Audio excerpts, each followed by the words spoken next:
تو موسیٰ علیہ الصلوۃ والسلام جب جوانی میں تھے، ایک دن رات کا وقت تھا، سارے لوگ آرام کر رہے تھے، اور ایک قبطی اور ایک بنی اسرائیلی کا آپس میں جھگڑا لگا ہوا تھا۔ وہ قبطی جو تھا، تفسیر کے اندر لکھا ہے کہ وہ فرعون کا باورچی تھا۔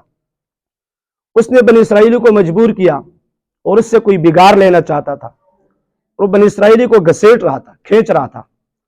تو دیکھا موسیٰ علیہ الصلوۃ والسلام وہاں سے گزر رہے تھے کہ بنی اسرائیلی نے موسیٰ کو آواز دی کہ اس کے ظلم سے مجھے بچا دو۔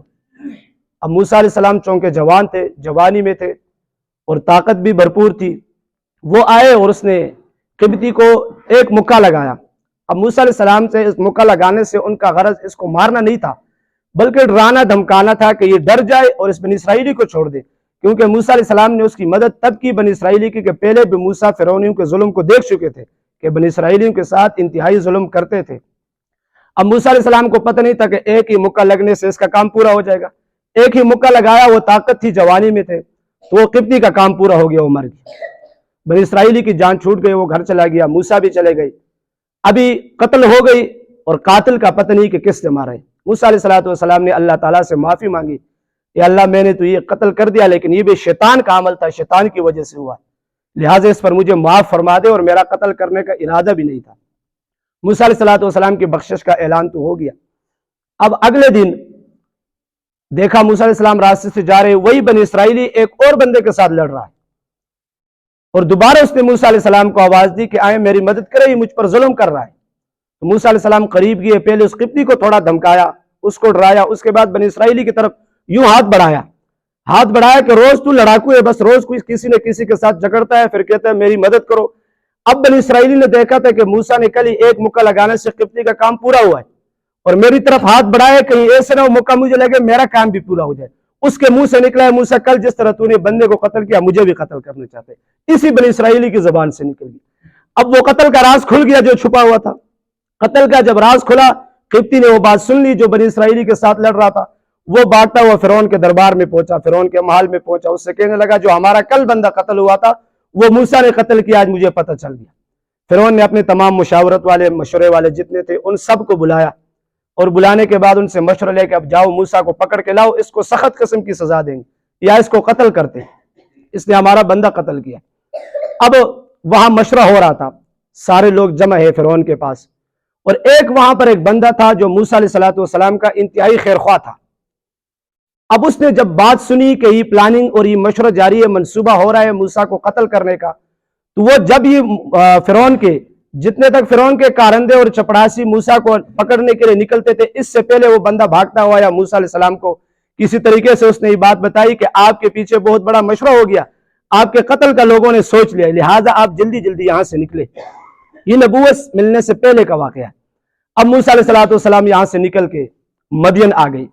مدین میں آنے کے بعد پھر شعیب علیہ الصلوۃ والسلام کی بیٹی کے ساتھ نکاح ہوا، نکاح ہونے کے بعد پھر موسیٰ علیہ السلام وادی طویٰ میں گئی، کوہ طور پر، وہاں پر تجلی ہوئی اللہ کی طرف سے، اور وہاں پر اللہ کی طرف سے موسیٰ علیہ الصلوۃ والسلام کو دو معجزات ملے۔ ایک یدی بیضا، ہاتھ کا سفید ہونا، ہاتھ کو بغل میں ڈال کے نکالتے تھے بغیر کسی مرض کے وہ سفید ہو جاتا تھا، اور دوسرا جو ہے وہ لاٹھی کا عصا بن جانا۔ اللہ تعالیٰ نے موسیٰ علیہ السلام کو یہ دو معجزات دے کے فرمایا اذهب الى فرعون انه طغى، اب جاؤ فرعون کی طرف، نبوت مل لی، اب جاؤ فرعون کی طرف، وہ سرکش ہو چکا ہے، باغی ہو چکا ہے، اور اس کو اب دین کی دعوت دو۔ موسیٰ علیہ الصلوۃ والسلام واپس مصر آئے، مصر آنے کے بعد فرعون کو سمجھایا، کافی عرصے تک دعوت دیتے رہے، لیکن فرعون کسی صورت میں بھی نہ مانا، اور جب نہ مانا تو موسیٰ علیہ الصلوۃ والسلام اللہ کے حکم سے، اللہ نے حکم دیا کہ آپ یہاں سے راتوں رات بنی اسرائیل کو لے کر، جتنے لوگ آپ کے ساتھ مسلمان ہو چکے ان کو لے کے یہاں سے نکل جائے، فرعون آپ کا تعاقب کرے گا، آپ کو چھوڑیں گے نہیں۔ اب موسیٰ علیہ السلام راتوں رات جتنے بھی بنی اسرائیلی تھے ان کو لے کر نکلے، راستے میں گئے تو بحر قلزم پر پہنچ گئے، تو اب پیچھے سے فرعون کو پتہ چل گیا کہ یہ سارے نکل گئے، پیچھے سے فرعون اپنا لشکر بھی لے کے آیا۔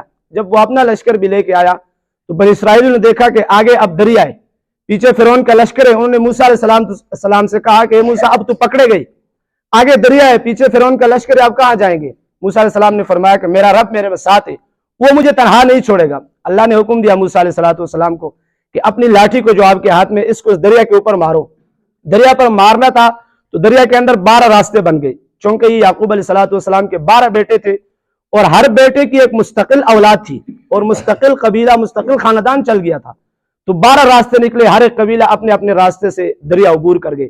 معلوم ہوا کہ جو پانی کے اندر ڈبونے کی صفت رکھی ہے یہ اللہ نے رکھی ہے. اب دیکھو پانی ہے, ڈبو نہیں رہا, ٹھیک ٹھاک لوگ چل رہے, اب سفر کر رہے, دریا پار کر دیا, ادھر چلے گئے. اب فرعون نے کہا چلو موٹر وے بن گیا ہے, میں بھی اپنی گاڑی اسی پہ چلاتا ہوں. فرعون اپنے لشکر سمیت اندر داخل ہوا اور لشکر کا اگلا حصہ دریا کے اس کنارے پہنچا تھا, پچھلا والا حصہ سارا دریا کے اندر داخل ہوا. اللہ نے پانی کو حکم دیا کہ اب سارا مل جا. سارا کا سارا پانی ملا. فرعون بما اپنے لشکر سمیت سارا کا سارا غرق ہوا. یہ سارا نظارہ بنی اسرائیلی دیکھ رہے تھے وہاں سے کہ اب ان کا دشمن آنکھوں کے سامنے غرق ہو رہا ہے. تو اب اللہ تعالیٰ یہ دوسرا احسان ان کو بنی اسرائیلیوں کو بتا رہے کہ میں نے تم پر دوسرا احسان یہ کیا کہ تمہارے دشمن کو, جس نے تمہیں ظلم اور تم پر جو ہے اذیت پہنچانے میں کسی قسم کی کوئی کسر نہیں چھوڑی, میں نے اس کو تمہاری آنکھوں کے سامنے غرق کیا اور تمہیں میں نے بچایا. لہٰذا اب تم محمد صلی اللہ تعالی علیہ وسلم کی نبوت کی تصدیق کرو اور قرآن کو اللہ تعالیٰ کی کتاب ہدایت مانو. وَإِذْ فَرَقْنَا بِكُمُ الْبَحْرَ فَأَنْجَيْنَاكُمْ, اور وہ وقت بھی یاد کرنے کے قابل ہے جب ہم نے تمہیں دریا پار کرنے کے لیے راستہ دے دیا. فَأَنْجَيْنَاكُمْ, اور ہم نے تمہیں ڈبونے سے بچا دیا. وَأَغْرَقْنَا آلَ فِرْعَوْنَ, اور فرعون والوں کو ہم نے ڈبو دیا, آل فرعون کو ہم نے غرق کر دیا, تباہ و برباد کر دیا.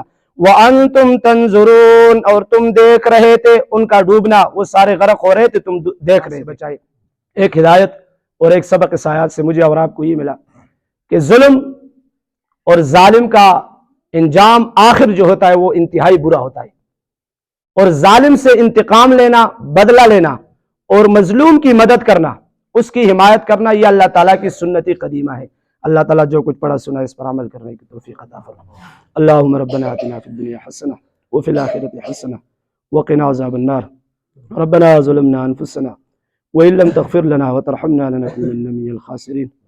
ربنا تقبل منا إنك أنت السميع العليم وتب علينا إنك أنت التواب الرحيم برحمتك.